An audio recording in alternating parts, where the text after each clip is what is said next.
Los niveles de pobreza en el país se mantienen estancados, pero la desigualdad en Costa Rica va en aumento.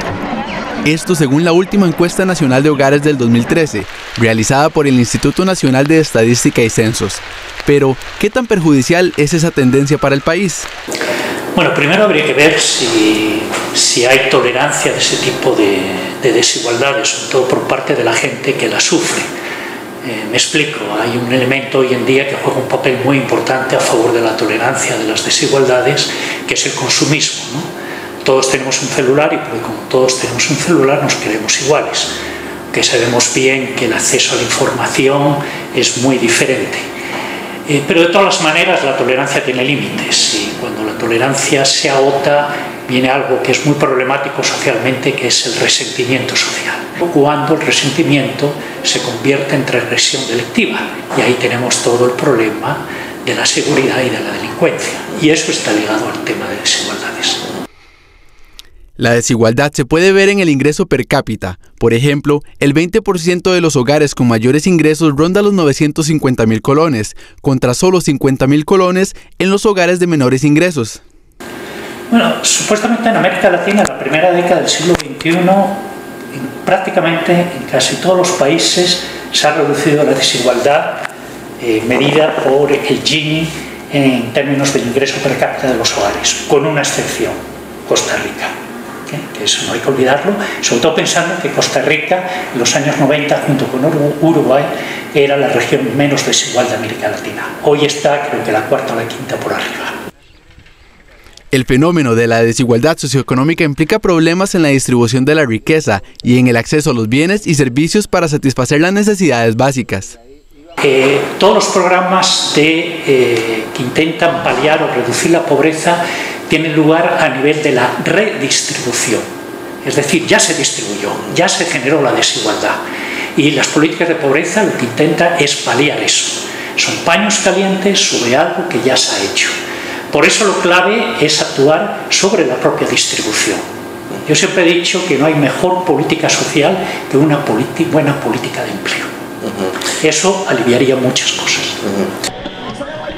Esta semana, los analistas discuten los principales factores que inciden en el aumento de la desigualdad en el país, las opciones para revertir la tendencia a mayor desigualdad y políticas públicas que puedan incidir en la disminución de esta brecha socioeconómica. El problema con Costa Rica es que las cosas pasan gradualmente, entonces no las percibimos, solamente nos damos cuenta cuando los hechos ya están consumados y son difíciles de revertir.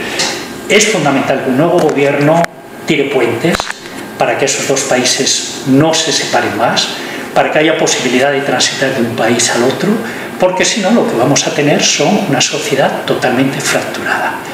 La construcción de puentes sociales es clave en el próximo país, en el próximo gobierno, y esperemos que sean puentes sin platina. Esta semana, desigualdad socioeconómica sobre la mesa.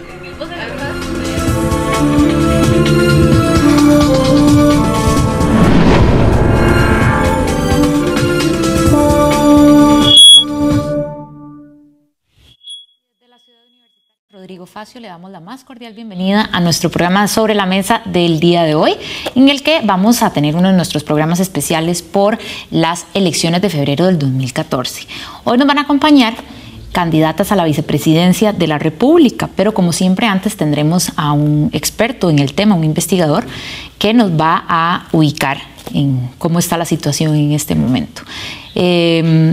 Nuevamente les doy la más cordial bienvenida y les presento entonces a mi entrevistada del día de hoy.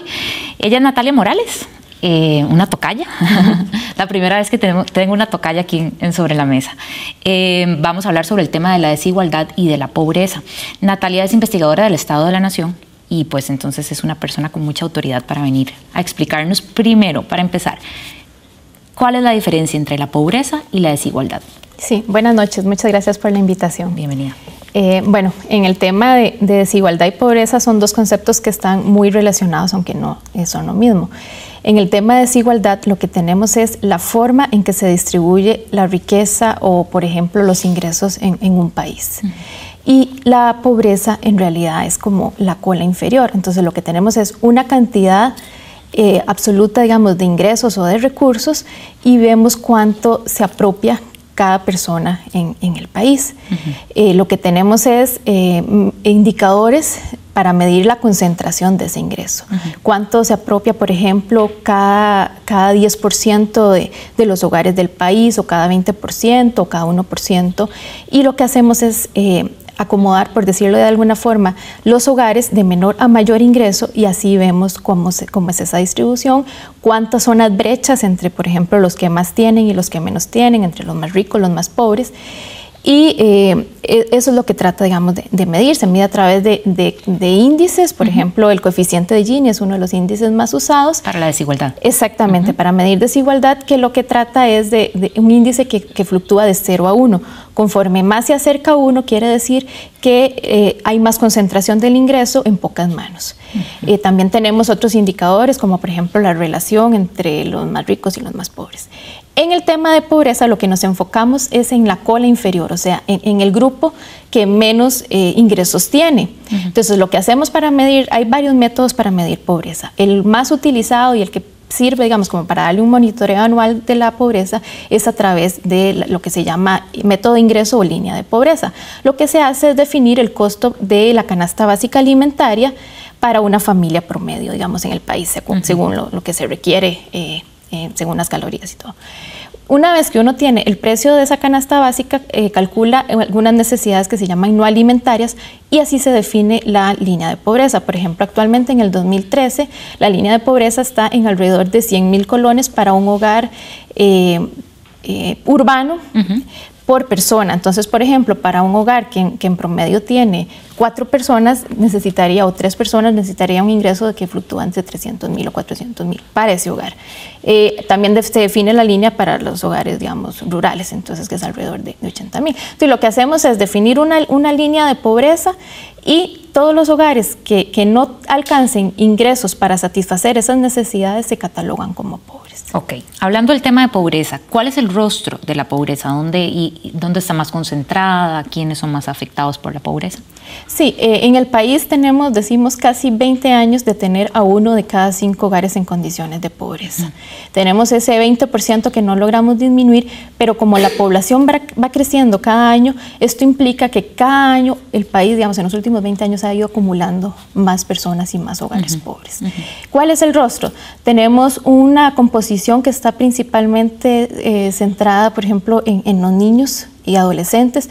Más del 45% de las personas pobres tienen menos de 18 años. Tenemos mayor incidencia, o sea, mayor proporción también en lo que son las zonas rurales, en las regiones periféricas. Las dos regiones más pobres del país son la Brunca y la Chorotega, y eso es así desde hace años. Y tenemos también una pobreza que afecta principalmente a la población con bajos niveles de educación y a la población desempleada. ¿Y las mujeres? Y a las mujeres también. Hay un fenómeno, digamos, en el país en general que es un aumento en las jefaturas femeninas, y eso es en todos los estratos de ingreso. Sin embargo, cuando uno selecciona solo los hogares pobres, digamos, en promedio representan un 40% los hogares que tienen jefatura femenina dentro del total de pobres. En el total del país es alrededor de un 35%. Ok. Se sabe que en Costa Rica hay más de 50 instituciones y programas para combatir a la pobreza. Sin embargo, la pobreza se mantiene en ese 20%, que vemos que es más porque la población también aumenta y la desigualdad aumenta. ¿Qué está pasando con esta institucionalidad? Sí, digamos, el país se ha caracterizado, y cuando hace 60, 70 años pensó su sistema de bienestar y su gran sistema, digamos, lo pensó bien y funcionó bien, y por eso tenemos una institucionalidad social muy robusta. Tenemos una seguridad social, una caja, un sistema de salud, un sistema de educación pública que fue pensado, digamos, y fue diseñado y ha brindado sus frutos, y por eso el país mantiene indicadores sociales que lo distinguen de muchos de los países de América Latina. El problema es que hemos ido creando instituciones, hemos ido creando programas, tenemos una institucionalidad social que es grande y dispersa. Como usted dice, tenemos más de 20 instituciones que trabajan con programas de combate a la pobreza para grupos vulnerables. Y tenemos a veces duplicidad de esfuerzos, no tenemos, por ejemplo, un sistema de registro de beneficiarios, quiénes son los que están recibiendo cada uno de esos programas. Pero yo diría, bueno, sí ha tenido algún impacto. Posiblemente si esta institucionalidad no existiera, la pobreza podría ser aún mayor. Y el problema es que tenemos un mercado de trabajo que está generando grandes brechas, grandes desigualdades. Y si no atacamos el mercado de trabajo y lo complementamos con lo social, vamos a seguir teniendo esos problemas de o sea, pobreza. que concuerda usted con el reportaje que el tema clave. Exactamente, yo creo que hemos dejado de lado la política de empleo y es clave para combatir pobreza y desigualdad. Bien, el semanario Universidad de esta semana, en su nota de portada, dice que la administración Chinchilla ha sido el periodo más desigual en 26 años. Esto lo hacen el compañero Ernesto Rivera, el colega, a partir de datos del Estado de la Nación cruzados con otros números de otras instituciones. Yo quisiera que explicáramos brevemente, Natalia, tal vez un poco el cuadro, pero sobre todo concentrarnos en ¿verdad? Que es el que hablábamos, que es como el que nos ayuda a entender mejor la situación. Sí, en general uno puede decir que el crecimiento económico, o sea, cuando hay más producción en el país, la mayor producción genera más empleo y eso genera mayores ingresos y mayores beneficios para toda la población. Lo que tuvimos es un periodo de elevado crecimiento a principios de la década de los 90, donde se logró disminuir, tuvo un impacto importante sobre el empleo, mejoró las condiciones y disminuyó la pobreza de alrededor de un 30 a un 20%. El problema es que a mediados de los 90 empezamos con ese 20% y hemos tenido ciclos de crecimiento y de contracciones que no están impactando directamente la generación de empleo y la disminución en la pobreza. Con el agravante de que en los últimos años hemos tenido en general una recuperación después de la crisis del 2009, que digamos estamos ya teniendo tasas de crecimiento más o menos alrededor del promedio, pero no estamos generando los suficientes empleos y tenemos una tasa de desempleo que más bien nos ha ido creciendo y ya está alcanzando, digamos, en una última encuesta nacional de hogares, un 8,5%. Entonces, mientras no logremos disminuir esa tasa de desempleo, no vamos a impactar la pobreza y lo que se requiere son tasas de crecimiento del Producto Interno Bruto sostenidas y ahí es donde estamos fallando, porque a veces hasta en un mismo año empezamos con tasas de crecimiento elevadas y terminamos con contracción. Entonces, mientras el país no logre de verdad sostener ese crecimiento, creo que vamos a tener esos problemas. Que sería un poco ¿verdad? Exactamente. En este gráfico lo que vemos es al principio una disminución en la tasa de pobreza a principios de los 90 con un estancamiento a partir del 94. Pobreza es el rojo. Ajá. Si tuvimos algunos lapsos, algunos periodos con impactos, digamos, muy coyunturales en la pobreza, sobre todo cuando se implementan algunos programas que impactan directamente el ingreso a los hogares, como por ejemplo en el 2003 hubo una disminución en el costo de la canasta básica, entonces eso impactó también un poco la línea de pobreza, y en el 2007 cuando se implementaron programas se aumentaron las pensiones del régimen no contributivo y empezó el programa Avancemos. Tuvimos un impacto importante, pero no se logró sostener. Y como vemos la tasa de desempleo, más bien estamos en uno de los máximos niveles. Bien, gracias Natalia por ayudarnos a hacer esta lectura del tema de la pobreza y la desigualdad en nuestro país. Vamos a ver entonces qué tienen las señoras candidatas a la vicepresidenta de la República que decirnos y sobre todo qué proponernos en este programa de hoy. Vamos entonces a hacer una pausa y ya casi regresamos aquí a Sobre la Mesa.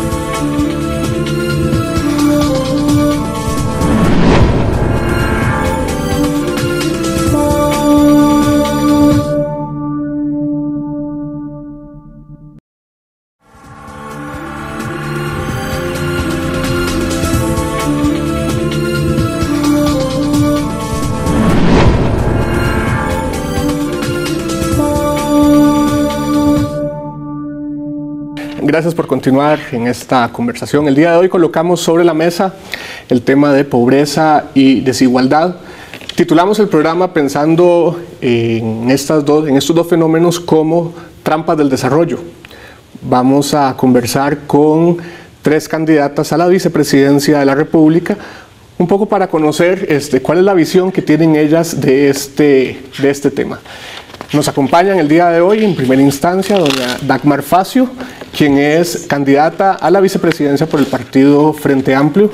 También nos acompaña doña Silvia Lara, quien es candidata a la vicepresidencia por el Partido Liberación Nacional, y doña Ana Elena Chacón, quien representa al Partido Acción Ciudadana, también como candidata a una vicepresidencia. A las 3, muchas gracias por acompañarnos. Mucho gusto. Gracias. Estábamos viendo en la primera parte que, incluso preparando el programa, caemos en cuenta de que todo el hemisferio sur, a nivel mundial, ha logrado dar avances muy importantes en la reducción de la pobreza y en la reducción de la desigualdad. Eso nos lo advertía el Informe de Desarrollo Humano de las Naciones Unidas precisamente del 2013. Sin embargo, nosotros vemos que Costa Rica, por el contrario, tiene una dinámica inversa. Vemos que hay toda una institucionalidad dedicada, en este caso, a resolver estos temas que en su momento parece que funcionaron bien, pero al día de hoy lo que tenemos es un resultado adverso. ¿Cómo podemos entender esto? Y esta pregunta se las hago para arrancar la discusión. Yo quisiera empezar con justamente esta pregunta. No podemos esperar que sean los programas sociales los que resuelven el problema de la pobreza.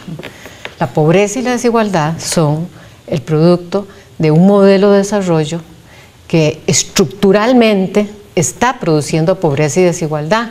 No podemos después resolverlo con programas sociales. Entonces, es completamente equivocado atribuirle a los programas sociales o a que son 20 o a que son 50 o son 20 instituciones. Pueden ser 1000. El problema de no reducir pobreza y de aumentar la desigualdad.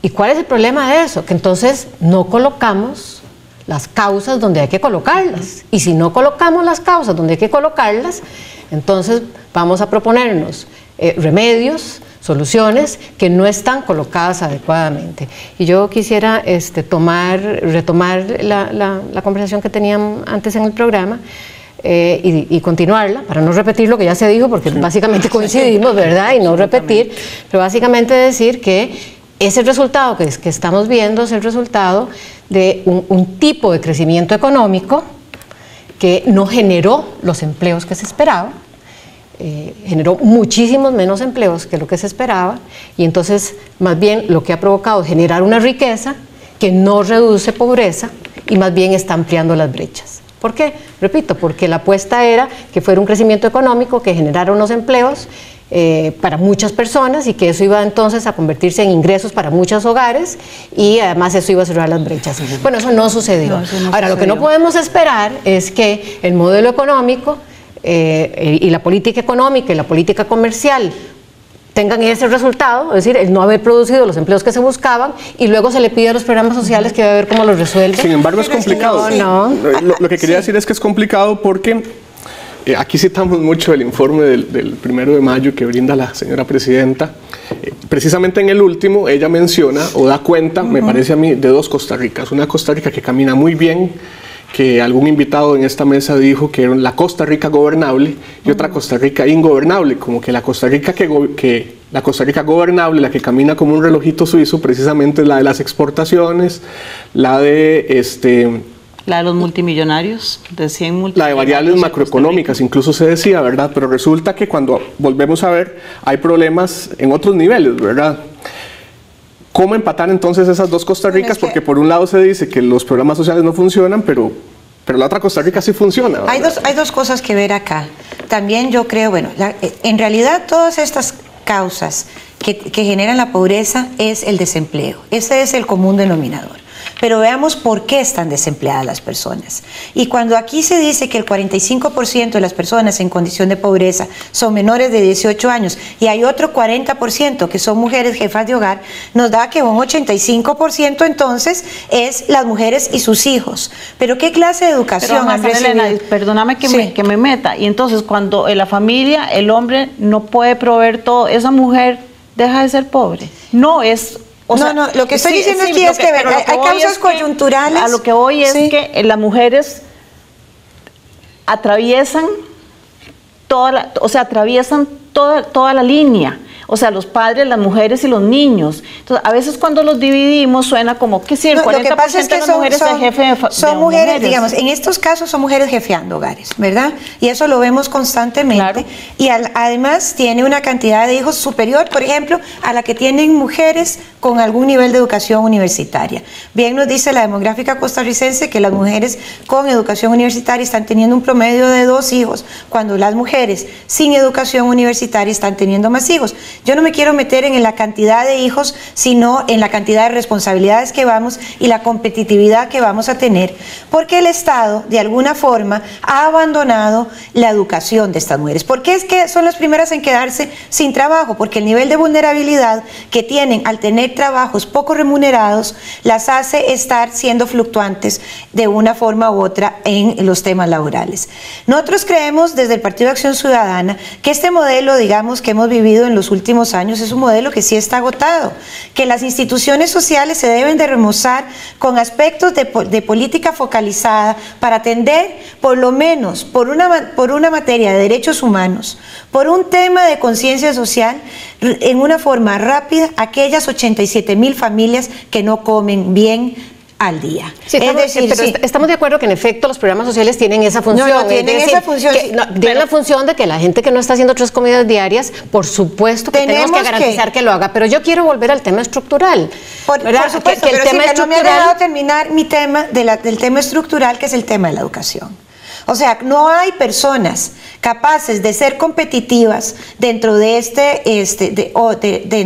núcleo de personas porque han sido personas que no han tenido acceso a una educación Estamos en una situación bastante más complicada, Elena, porque lo que estamos viendo es incluso que gente con educación no encuentra empleo. Entonces, por eso yo quisiera que volvamos al tema del modelo. Pero ahí estamos viendo que gente con educación puede estar subempleada, pero no está en esta línea de pobreza. No, ¿verdad? Entonces, ahí son dos cosas diferentes. O sea, uno de los, en este desempleo, el grupo tal vez más vulnerable es la mujer joven otra vez, y es el joven. O sea, no logra encontrar trabajo, aún saliendo de las universidades con doctorados, etcétera. Si no fuese, porque en Costa Rica hay esa variedad de call centers, nosotros tendríamos un desempleo de estas personas que han sido educadas. Ahí están trabajando doctores, están trabajando arquitectos, están trabajando psicólogos. Claro, pero ahí hay un modelo equivocado, porque entonces nosotros estamos sacando muchachos de la universidad que sean empleados, pero es que el modelo que sean emprendedores. Es que el modelo equivocado creo que es ese modelo que hemos venido siguiendo durante los últimos 30 años y que no ha permeado a la gente que debería haber y lo complejo es pero te voy a decir, lo complejo es plantearlo en términos de que sí hay una parte de la institucionalidad pública que funcionó como un relojito, que me imagino que estás refiriéndote al COMEX y al PROCOMEX y al CINDE, y otro que funcionó muy mal, que fueron los programas sociales que no lograron resolver la pobreza y la desigualdad. Eso es, disculpa, pero me parece que es justamente el análisis que tenemos que evitar a toda costa. A toda costa. Porque entonces resulta que fueron los programas sociales... Hay una institucionalidad delicada y que tiene la responsabilidad de rendir resultados en esta materia. No, es el Estado. Es el Estado y no son los... Vos no le puedes achacar a los programas sociales eso. Ahí es donde estamos, ahí es donde cometemos el error. Pero los programas sociales pueden mejorar efectividad. Absolutamente. Y pueden mejorar eficiencia. Y aquí hablaron de algo pero no lo van a resolver. No se resuelve solo con eso, pero se puede mejorar, y hablaron de algo muy importante, que es el registro único de beneficiarios. Cuando Chile lo implementó, bajó 20 puntos la pobreza. Aquí esta servidora presentó una ley y ya debería estarse implementando para que todos estemos conectados, las instituciones sociales, que sepan a quién le estamos dando, cuánto le estamos dando y por cuánto tiempo le estamos dando. La pobreza no bajó en Chile porque hubo un registro de beneficiarios. La pobreza no se baja con registro de beneficiarios. Cuando hay orden, Silvia, cuando hay orden, por supuesto, las cosas cambian. Pero, Ana Elena, hay que colocar la discusión en su justa dimensión. Por supuesto que hay que mejorar la gestión de esos programas sociales, que pueden ser mucho más eficientes, que algunas duplicidades hay que eliminarlas, excelente. Pero la pobreza y la desigualdad no son responsabilidad de resolver de esos programas sociales. Claro que necesitamos. ¿Qué fue lo que sucedió? Hicimos una apuesta, esa del relojito, muy bien, Procomer, hicieron su trabajo, pero simultáneamente abandonamos toda una serie de políticas para el mercado interno y en el campo de agropecuario, que decidimos, no, que ahí sí que no había que hacer nada, porque ese relojito lo iba a resolver todo. Bueno, ¿qué fue lo que sucedió? Que ese relojito no lo resolvió todo. No lo resolvió todo. Y mientras tanto, abandonamos todo el resto. Y eso yo lo que quisiera saber ahora es cómo Liberación Nacional, que ha implantado este modelo durante 8 años, lo va a cambiar de no, disculpa, los modelos de desarrollo no estás hablando aquí de un modelo de desarrollo que ha venido y que disculpa, lo está sosteniendo. Ese es el otro error. El otro error es pensar que esto es un modelo de desarrollo de hace 8 años. No, ahí tiene 34 años. Ahí ¿cómo lo vamos a cambiar? Nos volvemos a equivocar. Es que entonces resulta que esto sucedió en los últimos 8 años. No, otra vez. En los últimos 8 años, Silvia, ha habido una creciente desigualdad. Bueno, vos estuviste en el gobierno de Miguel Ángel. Yo te puedo decir que en ese gobierno hubo 3 años de una alta tasa de crecimiento económico, alta te quiero decir del 6%, y fue justamente el momento en que vos ves que se estanca la pobreza y crece la desigualdad. Las dos cosas simultáneamente en ese gobierno. Sí. Entonces, bueno, pero para decirte que estamos viendo lo que te quiero decir, ¿cuál es el cambio de modelo que vamos a implementar? Bueno, entonces, ¿verdad? Si se ha venido haciendo un modelo, ¿cuál es el cambio de modelo? Pero tenemos 34 años, porque no se nos puede olvidar que fue precisamente Luis Alberto Monge, que ahora resulta que se sale, que comienza con el PAE 1. Y no se me olvida nunca ver a Fernando Naranjo, que ahora se gana en la banca nacionalizada 20 millones por aguinaldo y 40 por productividad. O sea, ¿qué pasó con la banca nacionalizada que se dedicaba al desarrollo? No, ahora es corporativa y trabaja también para los gobernables. Me acuerdo de Fernando Naranjo decir que era mejor tener dólares que tener comida. Entonces, ¿qué pasó? Terminamos con los agricultores del maíz amarillo. Esos fueron los primeros que los quitamos. ¿Qué hizo esa gente? ¿Qué hizo la gente que sembraba antes? Maíz, frijoles, por ejemplo. O sea, fuimos destartalando, porque esa es la palabra, a toda la producción agrícola. Sí. ¿Qué hizo esa gente? Se vino alrededor de las ciudades. ¿A qué? A un trabajo absolutamente informal, en que agrandar los nichos de miseria alrededor de la universidad. Y lo interesante es que el reflejo institucional de esto es un Ministerio de Agricultura completamente disminuido, un Consejo Nacional de la Producción saqueado. En cuidados intensivos, un Ministerio de Economía que básicamente se define como regulador y formulador de política, pero que no brinda servicios directos, o un IDA convertido en el INDER, salvado recientemente, pero que estuvo en cuidados intensivos mucho tiempo. Entonces uno dice, ¿y quién apoya la producción interna? ¿Quién apoya a la pequeña producción? Entonces, vamos a la parte propositiva. Bueno, es que estamos armando el argumento para eso. Yo sí estoy de acuerdo con Silvia. Las cosas hay que llamarlas como son. Y el problema no es de las instituciones que brindan apoyo y ayuda a esta gente que está en estado de pobreza. No se les puede quitar porque no se nos van a morir de hambre. Esas instituciones no pueden desaparecer jamás. Pero jamás. No son las responsables de la pobreza. Eso me parece que ese juicio me parece que es absolutamente perverso, porque no responsabiliza a quien debe responsabilizar, que es al Estado. El Estado que debería velar por el empleo, por el modelo que está... Y por la distribución de la riqueza. Y por la distribución de la riqueza. Ahí está la responsabilidad del Estado. Pero no solo la redistribución, porque una cosa es, entonces, cobrar impuestos y redistribuirlos a través de los programas sociales. No, a ver, planteémonos un modelo de desarrollo que genera riqueza repartida. Repartida, es decir, hay que ampliar la base productiva para que la riqueza se produzca repartida. No porque se distribuya, sino porque yo tengo un trabajo digno, porque yo tengo un lugar... Un salario digno, un salario base, porque lo paguemos, porque se cubran también con todas... Bueno, es increíble. Con todo el tema de los impuestos, pero sí el Estado debe de tener mayores recursos para poder tener mayor inversión. Quedémonos con esta idea porque tenemos que ir a una pausa. Estamos en Sobre la Mesa, ya regresamos con esta conversación.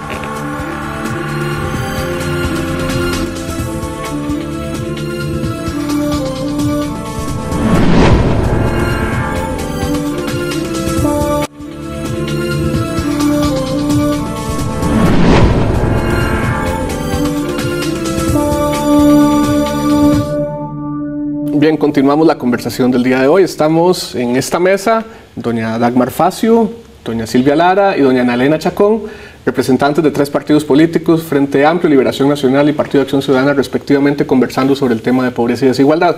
Estábamos hablando un poco sobre el tema del modelo y demás. Se identificó a las mujeres, se identificó a la población joven, pero resulta que la pobreza, según el Estado de la Nación, se concentra fundamentalmente en las costas, y ahí encontramos una paradoja, porque ciertamente las costas es uno de los sitios que genera mayor riqueza, pero a la misma vez es donde encontramos mayor pobreza. ¿Cómo resuelven los partidos políticos y hablemos esta situación? Hablemos de la costa del Pacífico, porque ese desarrollo no está en la costa atlántica, es la costa del Pacífico. Pero incluso el desarrollo que está en la costa del Pacífico y el Pacífico Norte no está convirtiéndose en reducción de la pobreza. Bueno, es que en ningún lado, tampoco en el Pacífico Sur. Quiero decir lo siguiente, en efecto, nos lo dice el Estado de la Nación, la producción en Costa Rica está concentrada en 10 cantones del gran área metropolitana. Cualquier propuesta para cambiar el modelo de desarrollo pasa necesariamente por replantearse esa forma de crecimiento económico concentrada en 10 cantones, y empieza por ver fuera del gran área metropolitana. Tenemos que pensar en focos de desarrollo regional en la zona norte, focos de desarrollo regional en la región Chorotega, en la Brunca y en el Caribe. Y eso significa hacer esas apuestas, hacer la apuesta a la economía tradicional, volver a pensar en apostar a la producción agropecuaria, volver a apostar al turismo comunitario, desarrollo comunitario, a la pequeña producción. Esa apuesta hay que hacerla. Y recuperar esos productores, porque esos productores fueron abandonados. Aquí simple y sencillamente desaparecieron los panaderos, desaparecieron los zapateros, desaparecieron las costureras. O sea, pero también hay un tema que es muy triste. Porque se acabó lo nacional. O sea, yo recuerdo que había un lema que era muy lindo. Claro. Compre y use lo que Costa Rica produce. O sea, eso se perdió. Nosotros nosotros nos vestimos chino, comemos chino, zapatos chinos, todo chino. Sí. No se vale. No, pero también hay un tema bien interesante, porque, por ejemplo, a uno le gustaría apostarle a modelos de desarrollo de turismo rural comunitario, de turismo mucho más compartido con, digamos, con la comunidad. Como se hizo en algún momento en La Fortuna, que era gente nativa de ahí, que hacía hoteles de una calidad preciosa, y que si no, el señor de la esquina te invitaba a su casa porque sembraba tomates, el gringo la cortaba y la señora le hacía una ensalada deliciosa con eso. Este tipo de turismo es muy importante, pero han dejado, digamos, en alguna medida... muerto. Exacto, porque aquí hay dos cosas. Uno, esta gente están perdiendo las propiedades, los bancos no quisieron prestar, y cuando les prestaron a precios garrafales, y se vino la crisis del 2008. Pero también, cuando hay otro modelo de desarrollo turístico, como lo podría tener el Golfo de Papagayo, en la última feria de empleo que se hizo allá, el 98% de las personas que se emplearon en Liberia venían de San José, por un tema de requisitos de hablar inglés, de haber tenido los cursos de técnicos de línea. Yo no quiero tener costarricenses que sean única y exclusivamente empleados. Yo quiero tener costarricenses empresarios, microempresarios que se unen a esto. El turismo me parece fabuloso. ¿Por qué? Porque es el dólar mejor repartido. Sí, es un buen dólar, digamos. Bueno, parece que no es tan bien repartido, pues porque en estos momentos me gustaría que ustedes las personas de calidad, cómo atender esta situación. Los puestos de calidad, los de calidad en el sentido de remuneración económica, ¿verdad? No los están teniendo las personas locales. Quiero en relación, para avanzar en temas de propuestas. Sí. A ver, el desarrollo turístico en la Pacífico Norte. Cuando uno va a hablar allá con los hoteleros y les pregunta a dónde está usted comprando sus bienes, sus verduras, sus frutas, hortalizas, etcétera, ¿y qué te dicen? Vienen al Senada a comprar. Y uno dice, pero ¿por qué usted no compra localmente? Dice, porque yo no encuentro ni en el volumen que lo necesito, ni con la calidad. Claro, entonces, incluso dicen, mire, yo estaría dispuesto a comprar aquí localmente, pero yo no encuentro esa producción además localmente. Es mucho más barato. Y entonces la pregunta es, ¿y a dónde está la institucionalidad pública apoyando ahí la producción local para que pueda proveer a ese desarrollo turístico? Entonces, vean dos proyectos lindísimos. El encadenamiento que debería tener. Dos iniciativas lindísimas que vamos a fortalecer fuertemente. A ver, mercados regionales. Ya está identificado el terreno y están los fondos para hacer la preinversión, un mercado regional en la región Chorotega y un mercado regional en la región Brunca. Ya eso, los recursos están, de manera que se puedan... ¿De quién son, perdón, los recursos? Del Ministerio de Agricultura. Ajá. Entonces, ¿para qué? Para que ese desarrollo hotelera pueda comprar regionalmente y que lo que logremos es que la producción pequeña agropecuaria pueda ir y acopiar sus productos en ese mercado regional. Además, un mercado regional que va a tener como competencia dar capacitación y asistencia técnica a los y las productoras para que puedan vender en el mercado regional. Dos ideas que ya están en marcha, absolutamente en marcha. Bueno, a propósito, yo quisiera aportar otra idea que nosotros hemos... Cuando decís en marcha, ¿qué quieres decir? Sí, ya están los terrenos, sí, ya es un proyecto completamente, eso va, ya están comprados los terrenos, y se está haciendo, los proveedores y los también recursos de fondo de inversión están en el proceso de identificación de los proveedores y se está desarrollando la estrategia de asistencia técnica de capacitación para que puedan ser. A propósito de ideas, una de las ideas más concretas, me parece a mí, que he escuchado, es precisamente una del Partido de Acción Ciudadana, donde dice que sacarán 350,000 personas de la pobreza extrema. Yo me pregunto, ¿cómo van a hacer una cosa de esas?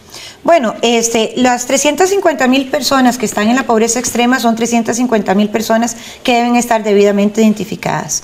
Y con esta coyuntura de instituciones sociales, en las que sería inhumano que no tuvieran inmediatamente una política focalizada para ayudarlos a que pasen de la pobreza extrema a una situación un poco mejor. No estoy hablando del 20% de personas, 21, que están en situación de pobreza, sacarlas inmediatamente, pero en 4 años se puede hacer un proyecto para caerle a estas 350,000 personas, que sería la interacción en todas las instituciones sociales, con el movilizador social más grande que se tiene, que es la educación. Si nosotros no nos aseguramos que estas personas, 45% de personas menores de 18 años, están en algún nivel de educación, ya sea en educación abierta, en educación técnica, en educación formal, no vamos a poder en alguna forma decirles que van a salir de ahí. O sea, ahí el problema, te voy a decir, déjame terminar la idea, no pueden salir de ahí si no tenemos la posibilidad de que ellos rompan esta cadena que ha venido teniendo de años atrás con sus mismos padres y madres, ¿verdad? Que son personas que en muchas ocasiones no han alcanzado la educación. El problema es que las apuestas en materia de educación son como a mediano y largo plazo. Pues claro, que son a mediano y largo plazo, sí. Pero bueno, además yo quisiera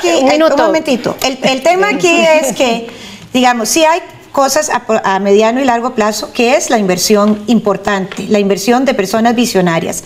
Pero inmediatamente, cuando una familia no está comiendo al día, un Estado solidario debe ver cómo suple estas necesidades de alguna forma. Sí, cómo se le están violando los derechos humanos, y este inventario de chunches que hacemos ahora para saber si una persona es pobre o no, si tiene licuadora o si tiene televisor o si tiene ya no es pobre. Eso no es así. Nosotros lo que tenemos que focalizarnos es en ver un inventario que esté teniendo todos los recursos como importantes, respetándole sus derechos humanos, que es un agua potable, un acceso a la educación, un acceso a la salud, y buscar otras formas de empleo. Ahí yo quería caer en una forma de empleo que veníamos aquí, que es hay 80,000 personas, pequeños empresarios que son pulperos. Son un montón, están por todo el país. Don Helio Fallas ha venido trabajando un sistema de compra directa, por ejemplo, a los frijoleros, para buscar una manera desde estos pequeños empresarios, que no necesariamente hay que ser el Walmart, que a lo mejor sí le compra a los chinos, podamos también esta inversión de los agricultores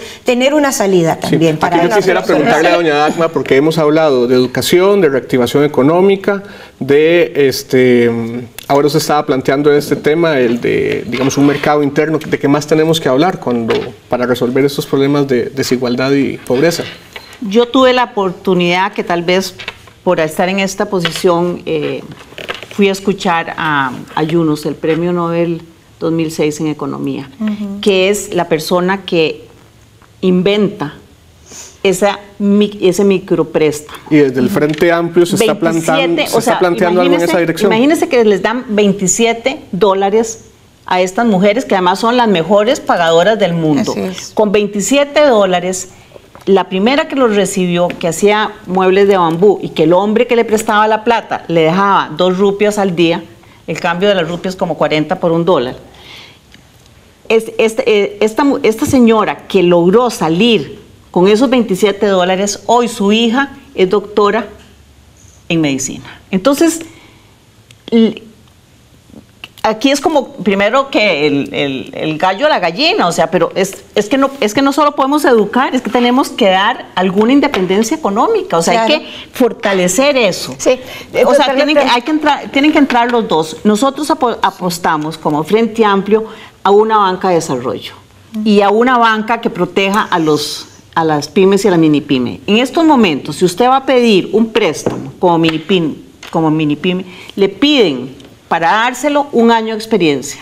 ¿Experiencia en qué? Si precisamente para empezar una empresa lo que necesitamos es el dinero, porque la idea puede estar. Pero entonces además es, como decía Yunes, no solo se le presta los $27, no, se le enseña, se le capacita, además se articula con otros que estén ahí. Acompañamiento. El acompañamiento. Liberación Nacional ha venido hablando sobre el tema de pymes también. Ahí el tema es que esos programas ya existen. Pero no funcionan. Bueno, exactamente, no funcionan porque al final no hay mercados para comprar todo eso que se supone que van a producir. Entonces, ¿cómo reactivamos los mercados fuera de la... Pero yo quiero un minuto nada más retomar una cosa muy importante, que es en relación con la pobreza extrema y que están identificadas las 80.000 familias. No están identificadas. Es que lo que tenemos es un registro de personas beneficiarias de los programas sociales. No, yo lo que estoy diciendo es que las vamos a identificar. Bueno. Con el registro único, con el registro único de beneficiarios. No, Elena, pero déjame hablar un minuto, Vos no puedes...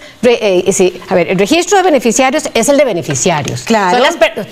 No todo el mundo tiene acceso a eso. Exactamente, son las personas que ya llegaron a los programas sociales y entonces están en la base de datos. Pero los que no llegan, que son principalmente los que están en pobreza extrema, no están ni siquiera en esa base de datos. Bueno, pero ¿para qué tenemos las instituciones? Bueno, sí, Elena. ¿Para qué tenemos las instituciones? No, pero aquí hay que saber dónde están. Elena, pero no le des vuelta al argumento. Es que te está preguntando que cómo le vas a llegar a los 80.000 hogares en condición de pobreza y vos les decís que están identificados. Yo lo que estoy diciendo es que no están identificados, nada más. Ese es mi argumento. Puede ser, pues simplemente para que quede claro que no es tan sencillo decir vamos a llegarle a las 80.000 familias en extrema pobreza porque no hay un registro de cuáles son. Entonces eso es lo que quisiera que quede claro. Sí hay un registro de beneficiarios. De beneficiarios. Ok, en ese registro de beneficiarios tenemos un parámetro para saber las condiciones en que están esas personas. ¿Sí? Entonces ahí hay parámetros para saber si esas personas están en pobreza o en pobreza extrema. Sí. Tendríamos que ver las que están en pobreza extrema y por supuesto que hay que dedicarse, lo que le corresponde al registro y a todas las instituciones sociales es identificar dónde están y saber dónde tenemos que poner el ojo. Pero además esa fue la parte que le faltó a ese registro. Que eso es imposible. Decir que eso es imposible es volver a decir que no sabemos. Nadie está diciendo que es imposible hacer el registro. Nadie está diciendo yo quiero retomar el tema de la pobreza y de la pobreza extrema. No, es que cuando escuchamos a la persona que nos hablaba sobre ¿cómo se define una pobreza? ¿Cómo se define la persona que está en pobreza? Y son 100.000 colones por persona para todos los miembros de la familia. ¿Qué pasa con los que tienen 101.000 colones de entrada? Sí. Son más ricos. Sí. O sea, ¿hasta dónde tenemos? O sea, y una cosa perversa además para la clase media que va a desaparecer, porque hoy por hoy la clase media está hasta aquí con las tarjetas de crédito que son usureras aceptadas por un gobierno. Porque ya nos estamos acercando al final de esta conversación, entonces más bien lo que quisiera es darles una oportunidad, porque de pronto parece que hay mucho consenso en algunos temas, en otros tal vez no, pero valdría la pena que los electores y la audiencia puedan conocer de qué manera se diferencian ustedes, de forma tal que podríamos pensar en un minuto cada una. Tal vez, doña Ana Elena, podríamos empezar. Claro. Bueno, nosotros nos diferenciamos como un partido que somos de gente absolutamente honesta, que tenemos las manos limpias quienes hemos estado participando en política antes y quienes vienen, y creemos que si no existiera la corrupción ya habrían hecho una trocha bien hecha, ya tendríamos una carretera a San Ramón, no estaríamos quitándole la plata para mejorar las escuelas, los colegios y demás.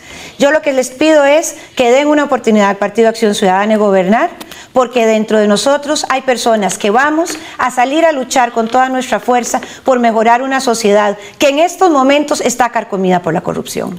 Sí, doña Silvia. A ver, como yo creo que he demostrado claramente, si algo entendemos perfectamente en el Partido de Liberación Nacional es a dónde están las causas, cuáles son los desafíos estructurales para enfrentar los problemas de pobreza y desigualdad. Eso lo tenemos completamente claro. Yo he sido enfática aquí en que no hagamos diagnósticos equivocados. Tenemos que identificar a dónde están los botones que hay que tocar. Eso lo tenemos clarísimo en Liberación Nacional y nos proponemos darle un buen viraje al modelo de desarrollo para que en efecto podamos apostar a un crecimiento económico que no es solo el relojito, a un crecimiento económico enfocado en la economía local, en el mercado interno, para generar riqueza repartida desde que se genera. Sí. Esa es la propuesta, y mercados regionales, la red de frío, centros de acopio, todo eso está claramente identificado en la propuesta del partido. Se nos va el tiempo, Dagmar, díganos. Bueno, pues yo creo que la gente debe votar por el Frente Amplio, sobre todo porque es un cambio, porque realmente, ideológicamente, tenemos una visión de mundo y una visión de país diferente. Yo celebro las palabras de Silvia, que Liberación Nacional va a hacer eso, pero si por 34 años han seguido un modelo, yo hoy no puedo creer que el Partido Liberación Nacional esté apostando a la justicia social. Precisamente yo estoy en el Partido Frente Amplio porque ahí es donde vuelvo a oír resonar las palabras de Rodrigo Facio, de mi papá, que hablaba de justicia social, de empleo digno para todos, de casa para todos y sobre todo esa dignidad que esta gente que está en este estado de pobreza ha perdido absolutamente y los hemos convertido en mendigos. Y al final de cuentas se trata de un problema de no solo de dignidad, sino también de desarrollo, de mal desarrollo, como ha quedado claro en esta mesa. De mal desarrollo. Les agradezco mucho a las tres por habernos acompañado. Como siempre, el tiempo se nos hace corto, principalmente con ustedes tres que hablan bastante. A ver si en adelante, en otra oportunidad, nos vuelven a acompañar por aquí. Muchísimas gracias. Seguimos con Natalia en el otro set, o con las dos Natalias en el otro set, para que nos comenten, hagan un comentario alrededor de la conversación que tuvimos por acá.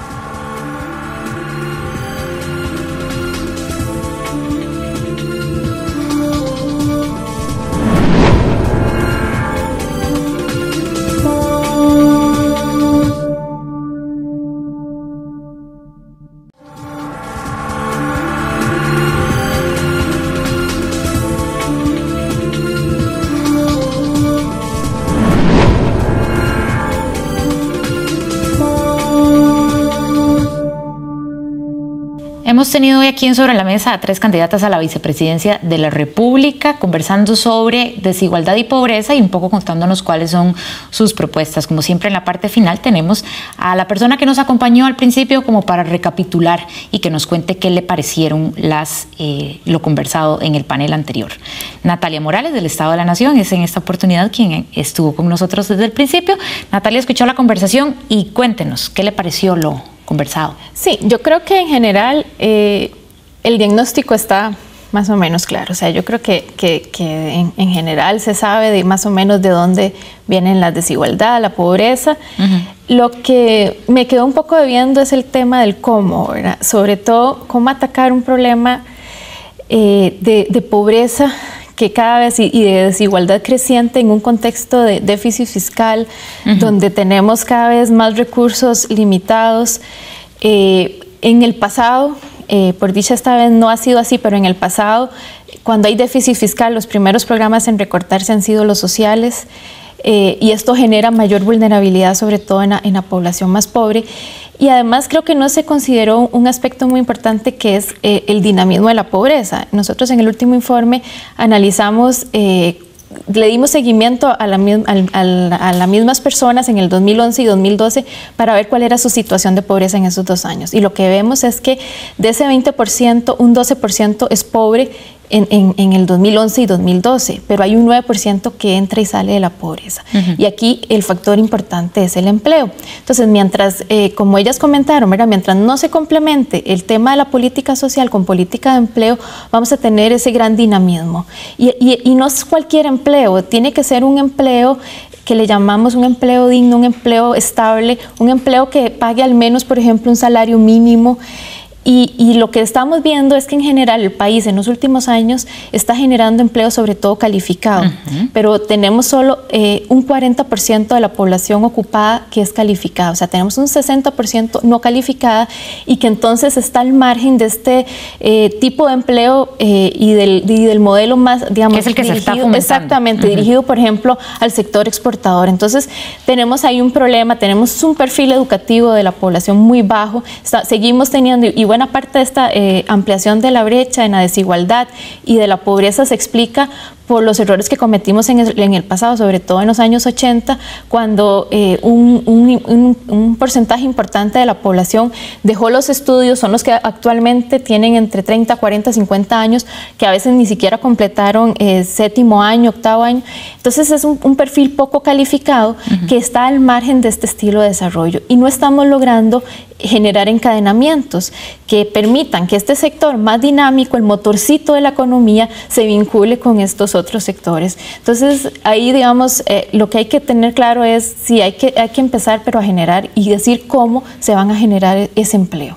Hay un consenso también en las tres damas que nos acompañaron en el tema de recuperar a los productores, ¿verdad? Un poco de volver a la tierra. ¿Cree usted que esto es...? Yo creo que eso es muy importante y eso nos dio, digamos, ha sido de lo que más nos caracterizó, sobre todo en los años 60 y 70 con esas ciertas políticas, podríamos decirles redistributivas, pero que es el apoyo. Y yo creo que cuando se cambió este estilo y volvimos la vista hacia el sector externo, el problema es que descuidamos estas otras instituciones, la institucionalidad más tradicional, que no se trata, digamos, como de volver al pasado, sino de fortalecerlo, fortalecer todo lo que tiene que ver con institucionalidad agrícola, con institucionalidad para el mercado interno, de manera tal que se logren mejorar la producción y el empleo que generan estos sectores, digamos, más tradicionales, pero no, y que son los que generan mayor empleo en el país. Parece que entonces está bien hecho el diagnóstico, pero nos faltan soluciones. Así es. Eso pasa mucho en todos los programas de Sobre la Mesa. Eso, en los que hemos tenido de cara a las elecciones, pasa bastante. Ojalá que para próximos programas nos traigan todavía más propuestas. Se nos acaba el tiempo, Natalia. Muchas gracias por habernos acompañado hoy aquí en el programa. La próxima semana vamos a estar conversando sobre la reforma fiscal, que es un tema, bueno, que lo tocamos aquí, ¿verdad? ¿Cómo vamos a hacer en un contexto de crisis fiscal para resolver todos estos problemas? Así que eso es lo que vamos a estar hablando la próxima semana aquí. Muchas gracias por habernos acompañado. También a la gente que nos siguió desde las redes sociales, Facebook y Twitter, Sobre la Mesa UCR, para que por ahí también nos busquen. Y este programa, como todos los demás, va a estar siempre disponible en nuestro canal de YouTube, para que lo vean por ahí. Muchísimas gracias por habernos acompañado. Esto fue Sobre la Mesa.